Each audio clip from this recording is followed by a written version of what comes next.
Olá, eu sou Humberto Pinheiro. A Assembleia Entrevista de hoje fala com o deputado José de Arimateia. Arimateia cumpre o seu terceiro mandato aqui na Assembleia Legislativa da Bahia. Membro efetivo das comissões de Defesa do Consumidor, onde é presidente. Arimateia hoje, depois de 4 anos, é vice-presidente também da Comissão de Saúde da Assembleia Legislativa da Bahia. É um defensor intransigente do tema saúde no Parlamento baiano e Arimateia definitivamente demarcou as suas fronteiras de atuação na vida política desse Estado, tendo como principal base de apoio eleitoral a pujante cidade de Feira de Santana. Nem por isso ele deixou de estender as ações do seu mandato pelo Estado afora. Acho que a apresentação está boa, está à altura, não? Com certeza. Você me diz assim para mim, Humberto, eu não conhecia aqui esse estúdio, que maravilha e tal, eu estava lá naquele lá embaixo e tal, nunca mais me chamou. Está satisfeito? Muito. Eu quero aqui parabenizar a direção, o presidente desta casa, o deputado Marcelo Nilo, que realmente investiu, importante investimento para divulgação das nossas ações, né, desta casa, não só minha, mas dos demais senhores deputados. Primeira feira de adoção de animais, realizada num parlamento estadual no Brasil. O senhor fez esse ano. Qual foi a repercussão desse ato? Bem, foi positiva, Humberto, porque nós temos, eu como admirador, batalhador também pela causa animal, além de nós sabermos que existem as ONGs, existem as associações em defesa e proteção aos animais, eu acho que nós temos que fazer aquilo que o poder público muitas das vezes deixa de fazer, que é de se preocupar com o animal. Para você ter ideia, em Salvador hoje existe mais de 100 mil animais abandonados, que as pessoas chamam animais de rua, que na verdade são animais abandonados. E essa feira de adoção foi exatamente para fazer uma convocação, a começar aqui da nossa casa legislativa, onde tem um fluxo grande de pessoas, para que possa se sensibilizar de fazer esse gesto de amor ao animal, de pegar aquele animal que muitas das vezes foi abandonado por falta de exatamente a atenção do poder público, o cidadão poder também lutar para diminuir esse índice que realmente é elevado. A nível de Salvador são mais de 100 mil. Qual foi o resultado prático disso? A população atendeu o seu apelo, muitos animais foram adotados, enfim. Olha, a primeira feira, e o objetivo principal também é que os outros estados, onde tem também os seus defensores pela causa, que nós sabemos que existe, também possa fazer. Aqui, no dia, foram mais ou menos uns 15 animais, né, que pessoas fizeram esse gesto de... Vieram, adotaram? Adotaram, e para adotar não é só, tem que ter aqueles procedimentos, aquelas orientações. E esses animais que foram adotados, o senhor, qual a origem deles? Bem, a origem foi exatamente das associações e as ONGs que têm prestado esse serviço, né? Você sabe que existe o centro de zoonose em muitos municípios que funciona precariamente. E os animais que muitas das vezes são colocados no centro de zoonose, eles não têm, o poder público não tem feito essas campanhas de adoção, de mostrar que no centro de zoonose existem animais abandonados, que o cidadão pode se dirigir até o centro de zoonose e fazer o seu gesto de carinho e de amor.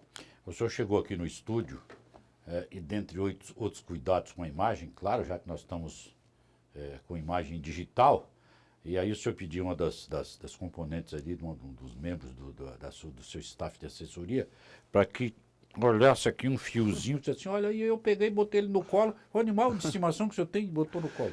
Eu tenho um cachorro e a minha esposa tem 5 gatos. Ah, é? E eles se dão bem, gato e cachorro? Se dão. O cachorro é que domina, né, os gatinhos. Sim. Ele realmente bota a ordem em casa. Perfeito. E aí quando eu fui em casa hoje, abracei ele, eu estava no interior. Quando eu cheguei àquela festa, aquela alegria, eles sentem a falta. É uma coisa impressionante, eles têm o mesmo sentimento do ser humano. A única coisa que eles não fazem é falar. Mas a forma que ele se expressa, a forma de carinho, a forma de amor, né? E muitas das vezes até desestressa a gente, porque quando a gente chega em casa, a forma que ele recebe a gente é muito importante para a gente. É confortante. Muito. A gente se sente amparado. Né? O senhor, quando foi presidente da Comissão de Saúde aqui da Assembleia Legislativa da Bahia, o senhor promoveu um número elevado, considerado elevado, me lembro muito bem, a imprensa inclusive colocou isso, de audiências públicas lá na comissão. Continua com essa mesma produção de audiências públicas, deputado? Continua. Nós realizamos nessa comissão, mesmo como vice-presidente, mas eu apresentei a minha sugestão ao colegiado e foi acatada. Nós realizamos 6 audiências públicas, que foram exatamente de temas que são importantes, né? Como a questão da AVC, a questão dos portadores de feridas crônicas.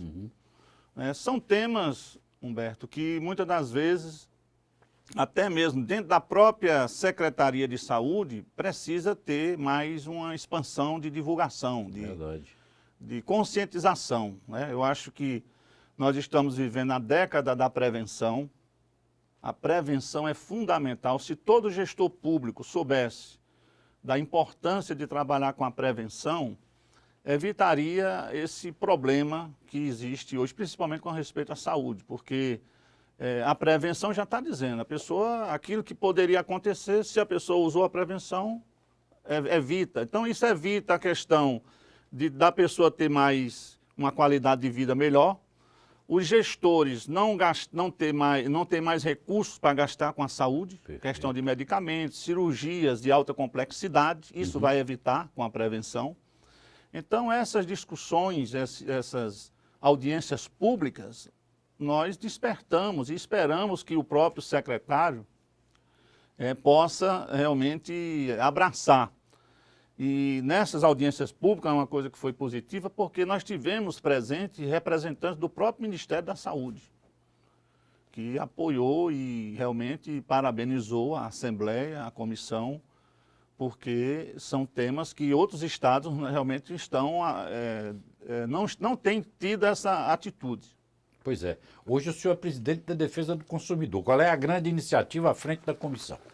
Olha, também nós realizamos 5 audiências públicas com respeito à defesa do consumidor. Eu acho que é outro tema que eu, como presidente, abracei esta causa, mais um desafio, porque o nosso partido, ele tem realmente também, não só eu como estadual, mas o deputado federal Márcio Marinho, aqui na Bahia. Em São Paulo nós temos o Celso Russumano, que também tem sido outro batalhador em levar o consumidor a conhecer os seus direitos. Sim. Porque eu acho que a questão da defesa do consumidor, existe o Código de Defesa do Consumidor, que é um dos códigos mais importantes, segundo os próprios parlamentares, a própria Justiça considera, né? Porque existem as leis que, se o consumidor ele realmente usa seu direito, o resultado ele vem com mais rapidez. E é isso que nós temos feito. Nós temos discutido a questão dos estacionamentos. Pois é. Que é outro voltando exatamente um problema sério. Como é que o senhor está à frente da Comissão de Defesa do Consumidor? Como é que o senhor vê essa questão da cobrança nos estacionamentos dos shoppings? Olha, apesar de ser uma atitude da própria lei municipal, no caso o município é que pode realmente interferir nessa questão. Mas nós tivemos essa audiência pública e nós trouxemos aqui o próprio vereador, presidente da comissão, para discutir, porque realmente a questão do consumidor que vai a um shopping, ele já vai consumir, ele já está pagando o seu imposto. Claro. Então, para que mais pagar aquilo que realmente ele já vinha usando, o estacionamento não era cobrado. E agora por que cobrar? Não é? Então, acho que realmente isso ainda está em discussão, apesar que o Supremo Tribunal Federal deu a causa ganha aqui em Salvador, mas mesmo assim nós temos que continuar a luta para que haja realmente um diferencial. Para a pessoa que vai fazer uma compra no valor irrisório, ela não é obrigada a pagar o estacionamento. Agora, aqueles que vai fazer aquela compra, né, eu acho que tem também que ter também uma taxa. Isso. Eu acho que, na verdade, a gente tem que regulamentar. Regulamentar os valores. Instrumentos para regulamentar essa questão da cobrança do estacionamento no shopping, sobretudo a destinação desse dinheiro. Exatamente. Não é verdade? Porque como é investido. Né? Isso aí está sendo arrecadado finalidade? Para os cofres do dono do shopping. O que, na verdade, é um negócio... Aí envolve a questão, por exemplo, o idoso que vai ao shopping. Que constitucionalmente tem direito a descontos, tem direito, porque a lei ampara. Especial. Claro. Né, os próprios funcionários, né, das lojas, no shopping tem os grandes empresários, o médio e o pequeno empresário. Então não é justo que o funcionário que já ganha aquele seu salário fixo, né, e ainda venha quem vai pagar o estacionamento do seu carro, no caso o carro ou a moto. Então essas questões precisam ser regulamentadas e na discussão que nós tivemos ficou acordado isso, né, que apesar que nenhum dos representantes dos shoppings, que no dia nós convocamos eram oito representantes de shopping, nenhum apareceu. Então isso aí realmente não ficou bem, porque eles realmente têm que dar uma explicação. Para que cobrar o estacionamento? Para onde é que vai o dinheiro que é pago pelo consumidor? O que é que o consumidor vai ter em troca de benefício? Então essas questões não ficou bem esclarecida porque a ausência dos representantes do shopping realmente deixou a desejar. Deputado Zé de Arimateia, o senhor como presidente da Comissão de Defesa do Consumidor aqui da Assembleia Legislativa da Bahia, o senhor acha que o código, ele é respeitado na sua integralidade, ele é respeitado na sua inteireza, ou o senhor acha que a população está distante de alcançar, na verdade, todo o peso desse arcabouço de leis e de princípios que estabelece o Código de Defesa do Consumidor? O código é cumprido, em outras palavras? Olha, a questão da lei, ela só é cumprida quando é provocada, né? Se não existe a lei, mas não existe a cobrança, no caso, o consumidor não requer os seus direitos, então, realmente, a lei não vai ser cumprida. Então, é por isso que precisa de cada cidadão, como consumidor, ele realmente conhecer. E aí, nesse momento, eu acho que existe o papel fundamental da Câmara de Vereadores, né, juntamente a Câmara, que faz um papel importante. A nível de Estado, o próprio PROCON deve ter mais políticas de esclarecimento, principalmente nessas questões nas casas comerciais, nos supermercados, nos shoppings, para que o cidadão, na hora que ele for realmente lesado, no momento que ele adquire um objeto, ele possa realmente buscar os seus direitos. Deputado, o senhor é um deputado inquieto, parlamentar inquieto, atira em diversas direções, buscando fundamentalmente a defesa da população baiana. O senhor está pedindo mais recursos para a defesa, para a delegacia do idoso? Exatamente. Está faltando recurso lá, deputado? E muito, viu? Para você ter ideia, Humberto, eu cheguei nesta casa em 1999 e apresentei uma indicação ao governo do estado para construção da delegacia do idoso, isso a nível de estado, no caso, a princípio, nas maiores cidades, né? Salvador, Feira de Santana, Ilhéus, Itabuna, porque naquele período, naquele ano, já existia um acréscimo na violência contra o idoso. Então, quando foi em 2006, eu não estava aqui, mas estava em Feira, como vereador, e eu vi a boa notícia, né, do do governador na época, César Borges, que estava inaugurando a primeira delegacia do idoso na cidade de Salvador. Foi em 2006. 2006, a primeira delegacia. Perfeito. Então, veja que 2006 para cá faz 9 anos.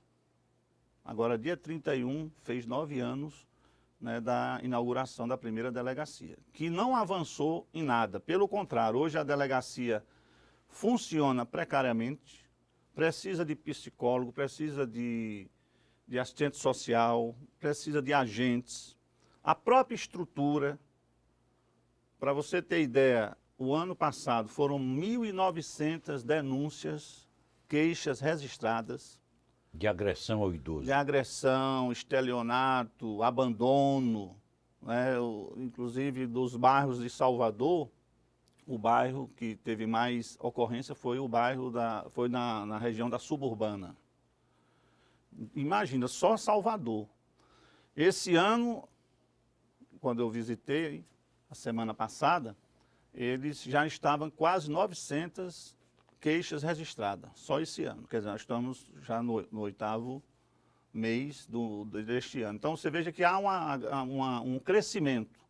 Segundo o IBGE, daqui para o ano 2020, vai quadruplicar a população idosa. Então, veja que a questão da segurança pública tem que colocar mais delegacias para, pelo menos, amenizar. No caso de Salvador, ainda precisa de mais 4 para poder... Só tem uma em Salvador? Só tem uma. É a única da Bahia? A única da Bahia. As grandes cidades, a sua Feira de Santana, por exemplo, não tem? A Feira de Santana, eu fiz novamente outra indicação ao governo Jacques Wagner, e até agora não avançou em nada, e é por isso que nessa oportunidade eu estou aqui mais uma vez eu usei a tribuna para falar, pedindo ao secretário, encaminhei esse ofício à superintendente responsável pela ampliação da questão de projetos e programas para a segurança pública, para que possa olhar e melhorar o atendimento à questão e combater a violência contra o idoso. Sim,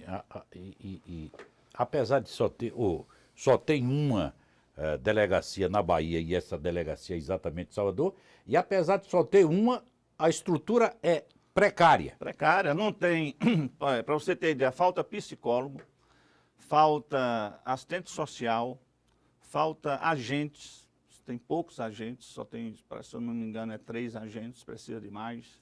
A questão da estrutura cheia de vazamento, física, enfim, tudo isso aí precisa. Então, o governo, dentro dessa questão do Pacto pela Vida, existe o orçamento do Ministério da Justiça, né, ele pode acrescentar. Não tenho dúvida. E Feira de Santana não pode ficar de fora. Feira de Santana, quase 700 mil habitantes. Realmente a questão das reclamações precisa de uma delegacia.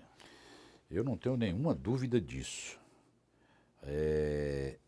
Além da questão dos animais e da defesa do idoso,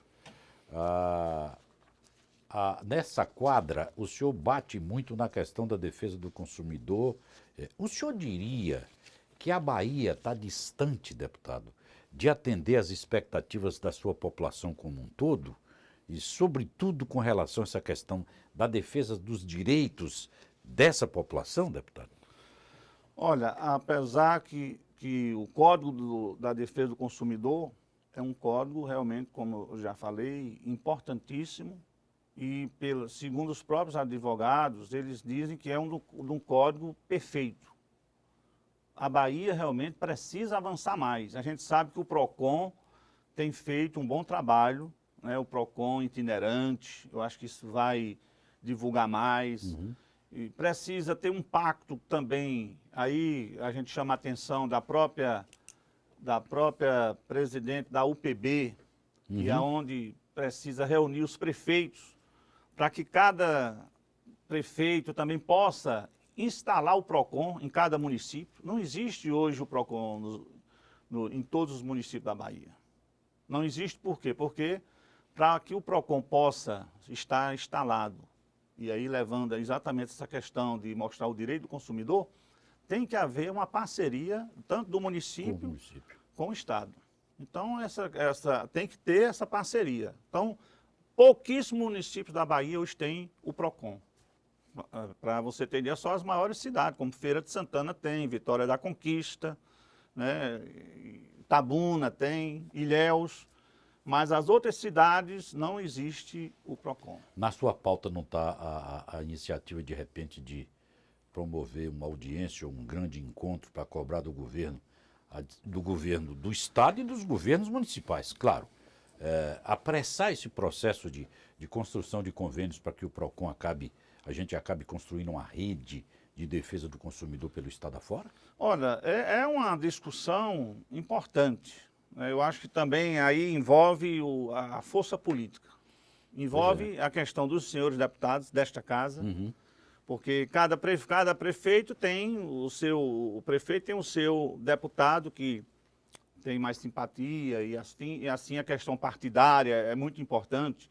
E aí, quando eu falo na questão partidária, nós, quando estávamos na frente da Secretaria de Justiça, como indicação do partido pelo secretário, que era o secretário de Justiça, foi aí onde o PROCON desenvolveu e ampliou. Se você fizer uma pesquisa no período que nós estávamos na frente da Secretaria de Justiça do Estado, o PROCON foi aonde desenvolveu mais atividades itinerantes no estado da Bahia. Chegou em locais que até hoje eu recebo telefonema, deputado, quando é que o PROCON Móvel vai voltar aqui? Então você veja que houve uma adesão da população. Então, essa questão que você falou de haver essa mobilização a nível de Bahia, tem que envolver esta casa, os senhores deputados federais, a Câmara de Vereadores e os prefeitos, aí onde entra a UPB. Eu acho que a presidente Maria Quitéria deveria também olhar conjuntamente, já nas reuniões que ela tem com o colegiado de prefeitos, para também tocar nessa tecla. Agora, tem que haver realmente essa união. Aí não existe a questão partidária, eu acho que a gente tem que esquecer, porque é um interesse público, claro, é um interesse da coletividade. Claro, não tenha dúvida, tenha dúvida. Como é que o senhor está vendo a ação do governador Rui Costa? Mergulhado, vivendo sobre a égide de duas crises, a crise econômica, que não foi ele quem criou, e muito menos a crise política. É um processo de dificuldade extremo, sem freio. Como é que o senhor está vendo a performance do governador Rui Costa? Olha, na minha concepção, a forma do Rui Costa estar governando, eu acho que ele deu uma freada, né, na questão do desempenho que o governo Wagner vinha fazendo.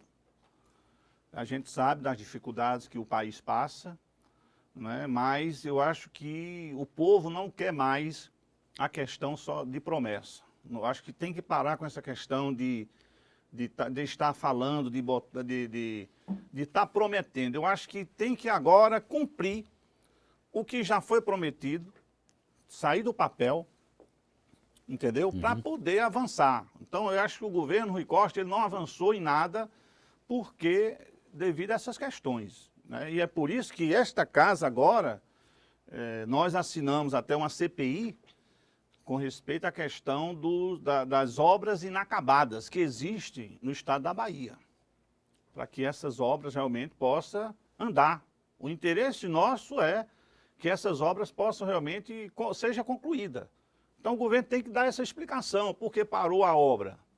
Foi questões o quê? Financeiras ou questões políticas? Então, eu acho que o Rui precisa avançar e mostrar realmente, porque primeiro ele é do mesmo grupo do Wagner, né? A gente sabe que a presidente está passando por esse momento difícil, o país de uma forma geral, claro. Eu acho que nesse momento, eu acho que as oposições já cumpriu o seu papel, já houve o resultado das urnas, agora a gente tem que acatar aquilo que o povo escolheu e deixar acontecer, como é que se diz, o país não pode parar, tem que encontrar uma solução.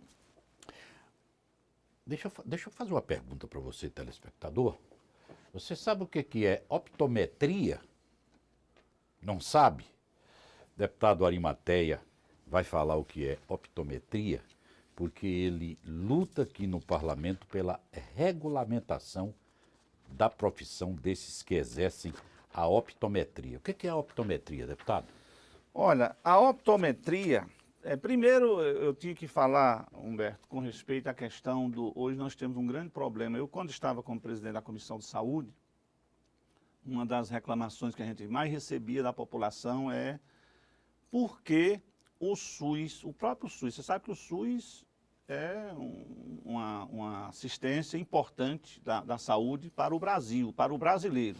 Claro. Reconhecida até internacionalmente. Mas, quando se fala do tratamento da saúde visual, isso realmente deixa a desejar. E por quê? Porque hoje na Bahia, para você ter ideia, hoje nós só temos oftalmologista, chega a quase 1.000 oftalmologistas, para um estado de quase 15 milhões de habitantes. Quantos oftalmologistas? Quase 1.000 oftalmologistas. Muito pouco. Muito pouco. Pouco demais. Para você ter ideia, hoje existem cidades com 50 mil habitantes que não têm um consultório de oftalmologista. Então, diante dessa situação, existe, exatamente agora eu quero falar dos optometristas, que eles fazem um papel de prevenção. Seria o prático, o optometrista, enfim. Eles não fazem a questão por exemplo, a questão de alta complexidade. Eles fazem só o exame, né?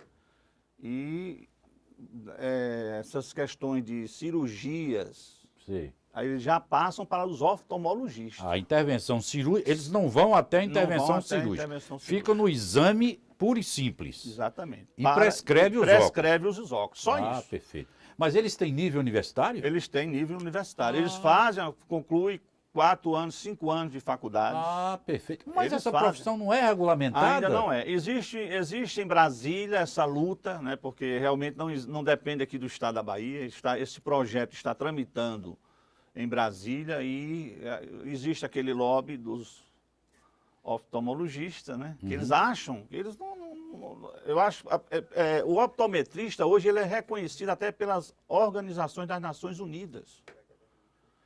Entendeu? É um disparate uma coisa Pois dessa. E o próprio SUS usa o serviço deles. usa o serviço deles. E loucura. ainda essa lei precisa realmente ser regulamentada, ser aprovada. E o senhor está nessa luta. E eu estou nessa luta. Nós já tivemos algumas audiências públicas aqui, né? Nós tivemos aqui nesta casa, já tivemos em outros municípios também, já levamos a mobilização dos optometristas. Hoje eles estão em quase 347 municípios, já existe um optometrista que tem dado suporte.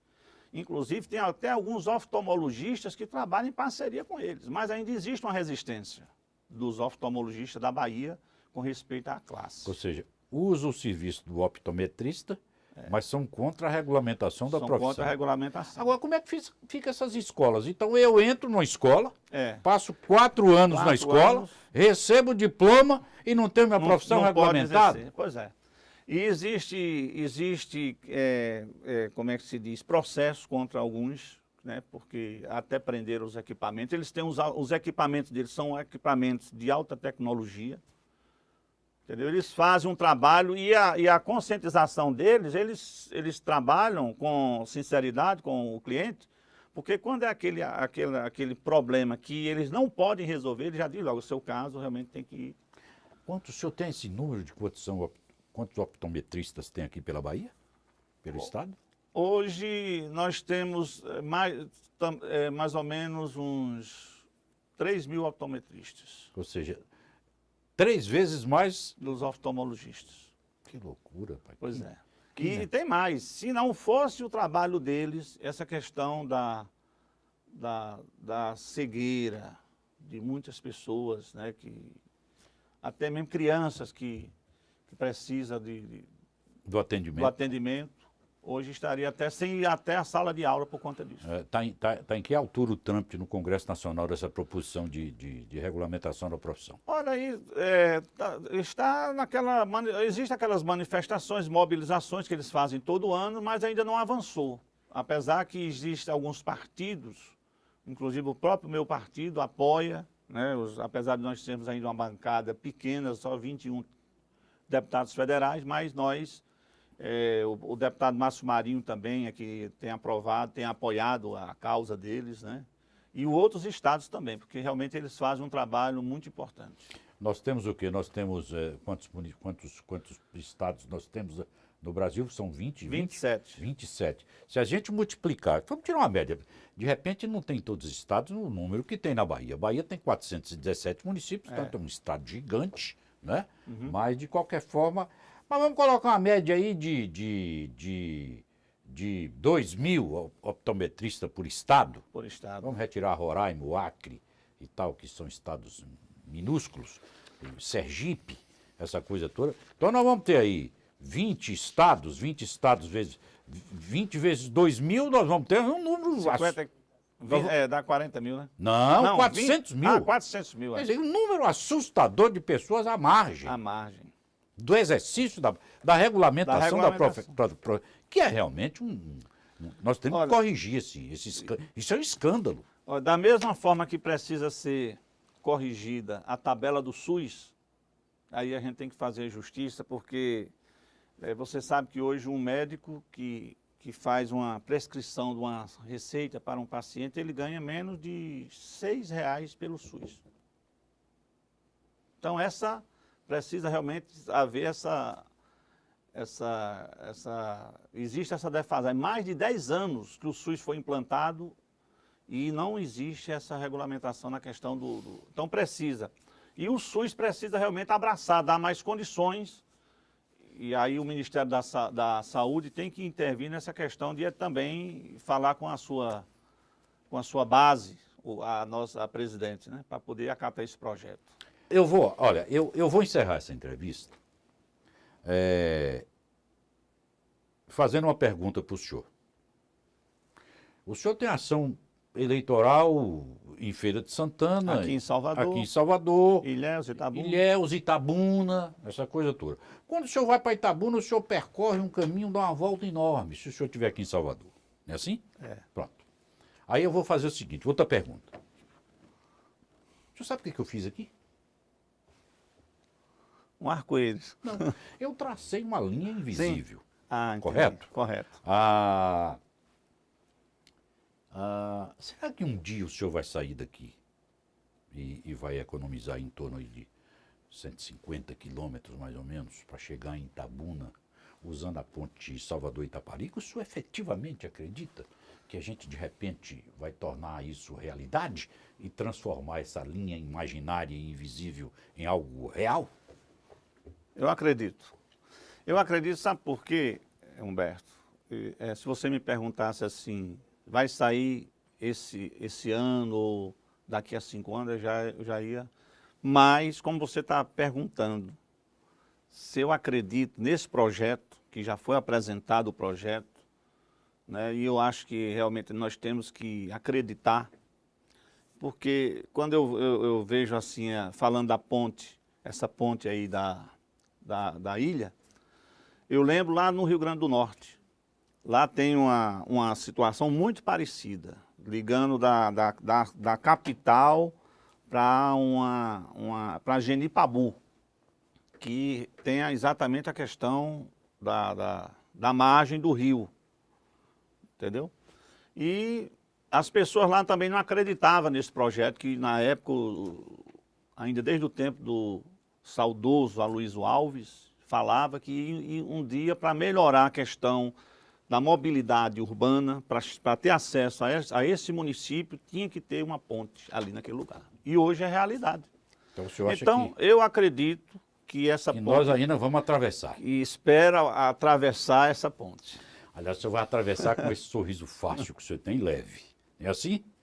Eu falei aqui com o parlamentar, eu falei aqui com o homem de Deus, eu falei aqui com o cidadão, eu falei aqui com essa pessoa que agora, ultimamente, tem uma preocupação enorme pelos animais.